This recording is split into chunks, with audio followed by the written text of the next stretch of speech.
사무엘하 22장까지 읽었습니다. 오늘은 순환의 한 주간 목요일입니다.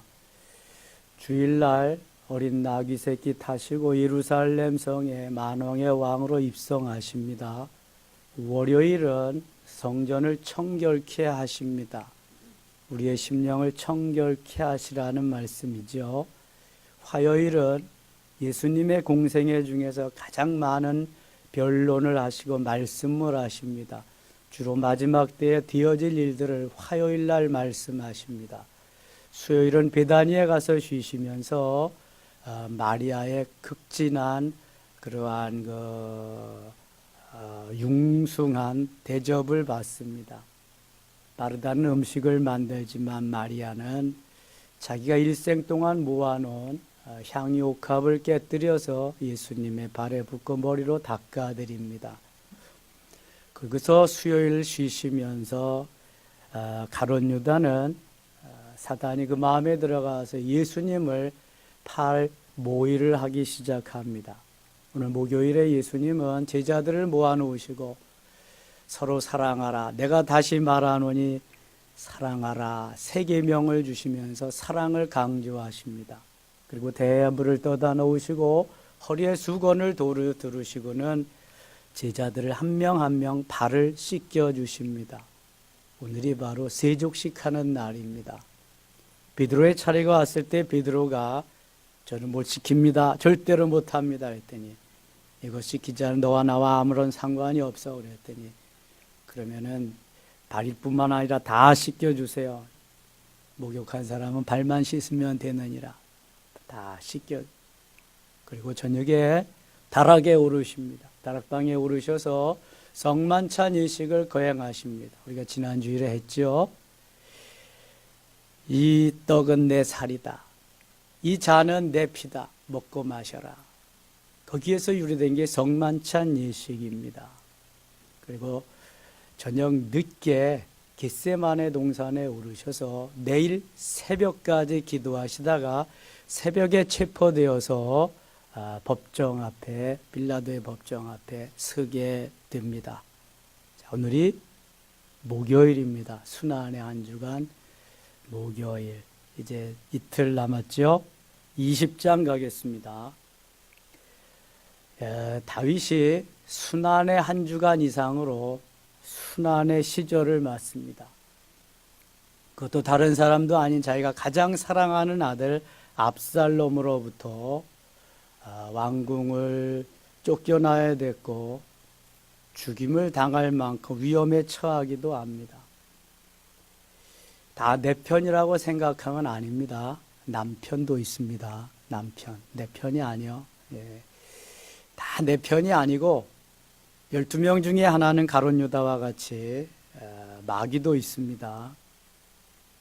다윗의 여러 사람의 부하들도 있었고 사랑하는 아들들도 많이 있었지만 가장 사랑하는 아들 압살롬이 이렇게 배반을 하고 아버지를 몰아내고 왕이 될 줄은 다윗은 꿈에도 몰랐습니다. 그러면 꿈에도 모르는 사건이 막 나타납니다. 무슨 일이 일어나는지 우리는 알 수 없습니다. 그래서 깨어 기도해야 되는 거거든요. 다 나를 좋아한다고 생각하면 안 돼요. 그 속에 사단이 역사하면 언제 어떻게 될런지 알 수 없습니다. 그래서 그러려니 하면서 가야 되고 그저 주님 가신 길 따라가는 길밖에 없어요. 주님이 부르시는 날까지. 그런데 반드시 모함하고 악하게 산 사람은 심은 대로 거둡니다. 하나님이 가만두지 않습니다. 사울을 보세요. 자결하고 갔고요. 압살롬을 보세요. 아버지 편하고 싸우다가 상수리 나무에 머리가 걸려서 대롱대롱 하는 걸 가서 다윗의 장군 요압이 찔러 죽이게 됩니다. 이 사건으로 인해서 요압은 다윗에게 눈의 가시같이 그렇게 충성스러운 부하였지만 다윗이 곱게 보지 않습니다. 아무리 역적이지만 내가 사랑하는 아들을 잘 보살펴 주라 그랬는데 가서 찔러 죽였다고 군대 장관에서 요압을 해촉시키고 그다음에 요압의 아비새를 군장관으로 세우면서 아마샤에게 그 모든 일을 또 맡기게 됩니다. 그 이런 일이 있으면서 요압은 그런데 전쟁에서 아주 능수능란하게 전술훈련이 잘 된 사람입니다. 아마샤가 가까이 접근해 올 때 슬쩍 칼을 피하면서 그 아마샤를 죽이게 되고 다시 모든 군 통수권을 쥐게 됩니다. 다윗도 할 수 없이 전쟁에서 승리하고 하는 요압을 다시 군대 장관으로 앉히게 됩니다. 참 이게 사람은 어쩔 수 없는가 봐요. 그렇게 사랑하는 군대 장관, 모든 것을 다해서 자기를 신뢰하며 따라왔던 사람임에도 불구하고 아들을 죽였다고 해촉시키고 다른 사람을 세우고, 그러나 끝내 요압은 배반하지 않고 다윗을 위해서, 나라를 위해서, 왕을 위해서 충성을 다하는 모습이 오늘 본문에 나와 있습니다. 20장 가겠습니다. 마침 거기에 불량배 하나가 있으니 그의 이름은 세바인데 베냐민 사람 비그리의 아들이었더라. 어디든지 불량배들, 하나님이 기뻐하지 않는 사람들이 있어요. 그 소돔과 고모라에도 그런 자들이 왔었지요. 그가 나팔을 불며 이르되 우리는 다윗과 나눌 분깃이 없으며 이새의 아들에게서 받을 유산이 우리에게 없도다. 이스라엘아 각각 장막으로 돌아가라 하며 이에 온 이스라엘 사람들이 다윗 따르기를 그치고 올라가 비그리 아들 세바를 따르나 유다 사람들은 그들의 왕과 합하여 요단에서 예루살렘에서 따르니라. 아니 다윗을 따라야지, 한두 해가 아닌데 다윗이 왕으로 있은지. 근데 왕에서 이제 쫓겨나고 다시 환궁을 했지만 이 불량배가 세를 규합해서 이렇게 가는데 다윗을 안 따르고 이 불량배를 따르게 된 거예요. 얼마나 판단력이 없는지 몰라요. 3절 같이 읽을게요. 다윗이 예루살렘 본궁에 이르러 전에 머물러 왕궁을 지키게 한 후궁 10명을 잡아 별실에 가두고 먹을 것만 주고 그들에게 관계하지 아니한 그들이 죽는 날까지 갇혀서 생과부로 지내니라. 아니 후궁으로 맞지 말든지 아니면 그 왕궁을 지키라고 내놓지 말든지, 뭐 후궁들이 무슨 힘이 있다고 왕궁에서 왕궁을 지키게 해요. 그렇게 하는 것이 잘못이지. 그렇다고 또 와가지고 아들하고 관계했다고 생과부로는 남편이 있는데도 일평생 남편과 잠자리를 못하는 사람을 생과부라고 그럽니다. 남편이 없어서가 아니라 생과부로 죽는 날까지 지내게 했다. 너무한 것 같지 않아요? 그냥 후궁으로 하여금 왕궁을 지키게 하지 않나. 돌아와서도 이렇게 비참하게 말려 죽니. 참 이 사람이란 어쩔 수가 없나 봐요. 다윗이 성령 충만하고 하나님 말씀에 순종하면서 주께 늘 묻고 그럴 때는요, 이런 건 상상도 하지 못할 일이죠. 그런데 영적으로 다윗이 지금 다운되면서 영적인 삶이 제대로 안 되니까 육적인 삶이 나타나게 되는 거죠. 4절입니다. 왕이 아마샤에게 이르되 너는 나를 위하여 3일 내로 유다 사람을 큰 소리로 불러 모으고 너도 여기 있으라 하니라. 아마샤가 유다 사람을 모으러 가더니 왕이 정한 길에 지체된지라. 다윗이 이에 아비새에게 이르되, 사실 아비새는 요압의 동생이거든요. 군대 장관. 아비새에게 맡길 마음도 없었는데 아마샤에게 맡겼는데 아마샤가 늦게 오니까 다시 아비새에게 이렇게 말합니다. 다윗이 아비새에게 이르되 이제 비그리 아들 세바가 압살롬보다 우리를 더 헤아리니 너는 내 주의 부하들을 데리고 그의 뒤를 쫓아가라. 그 견고한 성읍에 들어가 우리들을 피할까 염려하노라 하며 요압을 따르는 자들과 그렛 사람들과 블렛 사람들과 모든 용사들이 다 아비새를 따라 비그리 아들 세바를 뒤쫓으려고 예루살렘에서 나와 기브온 큰 바위 곁에 이름에 아마샤가 맞으러 오니 그때에 요압이 군복을 입고 띠를 띠고 칼집에 꽂은 칼을 허리에 찼는데 그가 나아갈 때 칼이 빠져 떨어졌더라. 지금 다윗 왕은 요압을 배제하고 아마샤를 들어서 맡기는 장면이죠. 9절 요압이 아마샤에게 이르되 내 형은 평안하냐 하며 오른손으로 아마샤의 수염을 잡고 그와 입을 맞추려는 체하며 사랑하는 체하며 아마샤가 요압의 손에 있는 칼은 주의하지 아니한지라 요압이 칼로 그의 배를 찌르매 그의 창자가 땅에 쏟아지니 그를 다시 치지 아니하여도 죽으니라. 요압과 그의 동생 아비새가 비그리 아들 세바를 뒤쫓을세. 세바는 자기가 왕이라고 자기를 따르라고 하는 불량배지요. 그것을 이제 아마샤에게 진압하라고 했는데 요압이 아마샤를 죽이고 자기가 진압하러 갑니다. 왕의 명이 지금 왕의 명령이 하달은 되었는데 그것이 잘 먹혀지지 않았어요. 요압 장군이 왕이 명한 군 장관을 살해하고 자기가 나가서 진압하러 갑니다. 잘 진압을 했습니다. 23절 가겠습니다. 23절 요압은 이스라엘 온 군대의 지휘관이 되고 요압이 다 가서 세바를 진입하고 승리해서 돌아오니까 다윗도 이제는 어떻게 할 수가 없어요. 공을 세웠는데 다시 요압을 군대 장관으로 세웁니다. 요압은 이스라엘 온 군대의 지휘관이 되고 여호와의 다들 분하야는 그렛 사람과 블렛 사람의 지휘관이 되고 아도람은 감력관이 되고 아일롯의 아들 여호사밧은 사관이 되고 스와는 서기관이 되고 사닥과 아비아달은 제사장이 되고 야일 사람 이라는 다윗의 대신이 되니라. 21장 1절 같이 읽겠습니다. 다윗이 시대에 해를 거듭하여 3년 기근이 있으므로 다윗이 여호와 앞에 간구함 여호와께서 이르시되 이는 사울과 피를 흘린 그의 집으로 말미암음이 그가 기브온 사람을 죽였음이니라 하시니라. 3년 동안 거듭해서 해를 거듭해서 3년 기근이 있다. 전에 성경은 연분년 3년이라 그랬어요.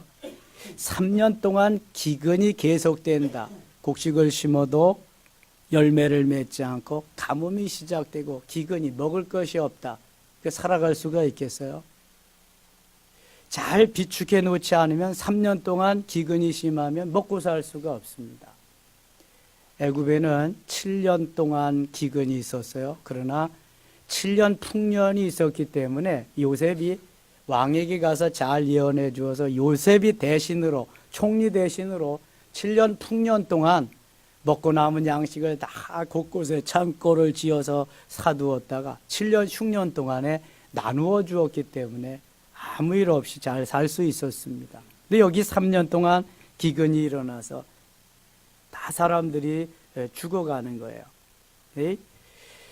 사울과 피를 흘린 그의 집으로 말미암으니 그가 기브온 사람을 죽였습니다. 이 기브온 사람과 이스라엘의 관계는 어떻게 됐냐 하면은 여호수아가 가나안 땅을 점령할 때 이 기브온 사람들이 멀리에서 원정 와서 여행하는 사람들인 척하고 자기들이 평생 동안 물을 깃고 장작을 패는 종이 되겠습니다. 이렇게 하니까 여호수아가 그렇게 하라 그랬거든요. 그런데 보니까 그 이웃에 사는 아말렉 족속의 그 후손들이에요. 그래서 하나님과 약속한 것을 어떻게 죄어버릴 수가 없으니까 그대로 놔두었는데요. 그것이 화근이 되었는데 사울 왕 때에 그 기브온 사람들을 많이 살해했습니다. 그래서 지금 그 얘기하는 거예요. 그러면 어떻게 하면 되겠느냐? 여기 하나님께서 여기에 처방을 해주시 2절 한번 보겠습니다. 기브온 사람은 이스라엘 족속이 아니요 그들은 아모리 사람 중에서 남은 자라. 이스라엘 족속들이 전에 그들에게 맹세하였거늘 사울이 이스라엘과 유다 족속을 위하여 열심히 있으므로 그들을 죽이고자 하였더라. 이에 왕이 기브온 사람을 불러 그들에게 물으니라. 다윗이 그들에게 묻되 내가 너희를 위하여 어떻게 하랴? 내가 어떻게 속죄하여 너희가 여호와의 기업을 위하여 복을 받겠느냐 하니 기브온 사람이 그에게 대답하되 사울과 그의 집과 우리 사이에 문제는 은금에 있지 아니하오며 이스라엘 가운데서 사람을 죽이는 문제도 우리에게 있지 아니하니이다 아니라 왕이 이르되 너희가 말하는 대로 시행하리라. 그래서 기브온 사람들의 청을 들어줍니다. 사울 가에 남은 사람 중에서 7명의 목을 베어오면은 괜찮겠다. 그래서 사울이 무비보셋, 요나단의 아들 무비보셋만 남겨두고 사울과의 남은 그 사울의 자식이었던 자들을 다 목을 내어주고 그 땅에 이제 다시 기근이 물러가는 그런 사건이 여기에 나오고 있습니다. 넘어가겠습니다. 22장으로. 이제 모든 전쟁이 다 마치고 다윗도 평화를 이루게 되어서 하나님의 은혜를 찬양하면서 승전가를 부르는 내용이 22장에 나옵니다. 22장은 마치 시편을 읽는 거하고 비슷합니다. 22장 초기는 시편 18편과 너무 비슷합니다. 22장 1절 같이 읽겠습니다. 여호와께서 다윗을 모든 원수의 손과 사울의 손에서 구원하신 그날에 다윗이 노래의 말씀으로 여호와께 아뢰어 이르되, 다윗이 모든 원수의 손과 사울의 손에서 구원하신 그날, 모든 전쟁이 그치고 평화의 날이 왔을 그때에 다윗이 하나님을 찬양하는 승전가를 부르는 그러한 장면입니다. 2절 이르되 여호와는 나의 반석이시오 나의 요새시오 나를 위하여 나를 건지시는 자시오. 3절 같이 읽어요. 내가 피할 나의 반석의 하나님이시오 나의 방패시오 나의 구원의 뿌리시오 나의 높은 망대시오 그에게 피할 나의 피난처시오 나의 구원자시라 나를 폭력에서 구원하셨도다. 다윗이 성령 충만해서 하나님을 찬양할 그때에 버금가는 그러한 아름다운 찬양이 나오고 있습니다. 내가 찬송받으실 여호와께 아뢰리니 내 원수들에게서 구원을 받으리로다. 5절 사망의 물결이 나를 애우고 불의의 창수가 나를 두렵게 하였으며 스올의 줄이 나를 두르고 사망의 올무가 내게 이르러. 스올은 지옥입니다. 지옥. 7절 같이 읽어요. 내가 환난 중에서 여호와께 아뢰 나의 하나님께 아뢰었더니 그가 그의 성전에서 내 소리를 들으시며 나의 부르짖음이 그의 귀에 들렸도다. 아멘. 이 환난과 역경 때, 어려움이 올 때 다윗이 얼마나 많이 기도했겠어요. 우리가 잘 나가고 평안하고 그럴 때는요, 뭐 기도 안 해도 뭐 잘 나가니까 별 필요성을 느끼지 않거든요. 그러나 힘들고 어려울 때는요, 하나님밖에 없잖아요. 기도 안 하면 살 수가 없어요. 그러니까 매어 달리는 거거든요. 기존에는 사순절 새벽 기도해야 한다 그러면은 여기저기서 꽥꽥 모여서 합니다. 요즘은 별로 그런 말이 잘 들려지지도 않고 그냥 뭐 안 해도 사니까 뭐 사순절이 무슨 사순절이냐, 그 지나면 또 뭐 부활절인데 뭐 똑같은 건데 뭐 그냥 내 육체가 그런 걸 제대로 잘 받아들이려고 하질 않아요. 또 영혼도 마찬가지예요. 그만큼 우리가 영적으로 지금 살지 못한다는 거죠. 시간이 지나고 문명이 발달하고 시대가 잘 살아가게 될수록 영적으로는 점점 다운되는 겁니다. 침체되는 거예요. 보세요. 유럽 교회가 다 무너지는 거 보세요. 교회가 잘 남아있는 교회는 기념관 아니면 도서관이고요. 술집으로, 댄스홀로, 그 다음에 IS에 집회하는 곳으로 그렇게 되고 말았어요. 지금. 미국 교회도 점점 그렇게 되고 가고 있고요. 대한민국 교회도 계속 줄어가고 있고요. 심각합니다. 아주. 다윗이 힘들고 어려울 때는 기도하지 않으면 안 되었거든요. 그냥 말씀대로 따르면서 그렇게 살았지만 이제 뭐 왕으로서 수많은 부인들과 많은 자식들과 함께 사니까 많이 나태해졌죠. 어려움을 가장 사랑하는 아들로부터 배척을 당하고 피난을 가는 신세가 돼. 이제 그것이 마무리되니까 다시 하나님 앞에 그 일을 감사하는 거예요.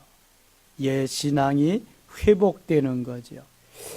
이런 다윗을 하나님은 내 마음에 합한 사람, 내 마음에 맞는 사람이다. 내 뜻을 다 이루게 하리라 하십니다. 그 이유는 다윗은 어떠한 형편과 처지에서도 늘 그 마음이 변하진 않았습니다. 하나님 중심, 말씀 중심, 성전 중심의 삶이 다윗의 3대 신앙생활의 근본이었어요. 늘 하나님 중심의 삶을 살려고 했었고요. 그다음에 말씀 중심으로 살려고 했고, 성전 중심의 삶을 살려고 몸부림친 사람이 다윗입니다. 그래서 성경에서 가장 많이 이름이 나오는 사람이 다윗이에요. 아브라함과 다윗의 자손 예수 그리스도의 계보. 예수님 말씀할 때도 먼저 등장하는 사람이 다윗이에요. 허물이 없어서, 죄가 없어서가 아닙니다. 다윗같이 극악무도한 죄인이 어디 있습니까? 이것은 회개하고 돌이키면 하나님이 오늘도 용서하시고 그를 통해서 일하시리라, 역사하시리라, 그러한 말씀인 것입니다. 21절 가겠습니다. 21. 여호와께서 내 공의를 따라 상 주시며 내 손의 깨끗함을 따라 갚으셨으니 이는 내가 여호와의 도를 지키고 악을 행함으로 내 하나님을 떠나지 아니하였으며, 어떤 경우에라도 하나님을 안 떠나지요. 그의 모든 법도를 내 앞에 두고 그의 규례를 버리지 아니하였으며. 이게 바로 말씀 중심이죠. 모든 법도를, 말씀을 내 앞에 두고 규례를 버리지 아니, 말씀을 버리지 아니하였다. 28절입니다. 주께서 곤고한 백성은 구원하시고 교만한 자를 살피사 낮추시리이다. 여호와여 주는 나의 등불이시니 여호와께서 나의 어둠을 밝히시리이다. 31절 같이 읽겠습니다. 하나님의 도는 완전하고 여호와의 말씀은 진실하니 그는 자기에게 피하는 모든 자에게 방패시로다. 아멘. 하나님께만 피하면 거기에 승리가 있고 거기에 평안이 있고 거기에 모든 삶이 있음을 다윗은 너무 많이 경험했기 때문에 고백하는 것입니다. 33절, 34절 또 읽겠습니다. 하나님은 나의 견고한 요새시며 나를 안전한 곳으로 인도하시며 나의 발로 안사슴 발 같게 하시며 나를 나의 높은 곳에 세우시며 35절 내 손을 가르쳐 싸우게 하시며 내 팔이 놋화를 당기시리로다. 아멘. 50절, 51절 읽고 마치겠습니다. 이러므로 여호와여 내가 모든 민족 중에서 주께 감사하며 주의 이름을 찬양하리이다. 여호와께서 그의 왕에게 큰 구원을 주시며 기름 부음 받은 자에게 인자를 베푸시며 영원하도록 다윗과 그 후손에게로다 하였더라. 아멘. 이제 기도 시간에 우리 목사님들이 여러분들의 기도를 도와드리겠습니다. 안수하겠습니다. 빨리 가셔야 될 분들은 앞쪽으로 나오시면 빨리 해드릴 거고요. 주로 이 사이드로 앞쪽으로도 나오셔서 복도 쪽으로 앉으시면 목사님들이 여러분들 기도해 드리기가 쉬울 것입니다. 기도하겠습니다. 아버지 하나님 고맙습니다. 오늘 순환의 한 주간 목요일입니다. 순환의 한 주간도 거의 마지막입니다. 주님 오늘도 부르셔서 우리가 주 앞에 기도할 수 있게 하시고 주님을 따라갈 수 있게 하시니 고맙습니다. 오늘도 내 육체가 원하는 삶을 내려놓고 내 영이 승리케 하시니 고맙습니다. 주님과 같이 십자가에 승리할 수 있는 우리 모두 되게 하소서. 이 시간 기도할 때 하나님 응답하시고 은혜 위에 은혜를 더하시며 성령으로 기름 부으시고 세상을 이기고 죄악을 이기고 사단 마귀를 이기고 환경을 이기고 나 자신도 이길 수 있는 은혜를 베풀어 주시옵소서. 예수님의 이름으로 기도드리옵나이다.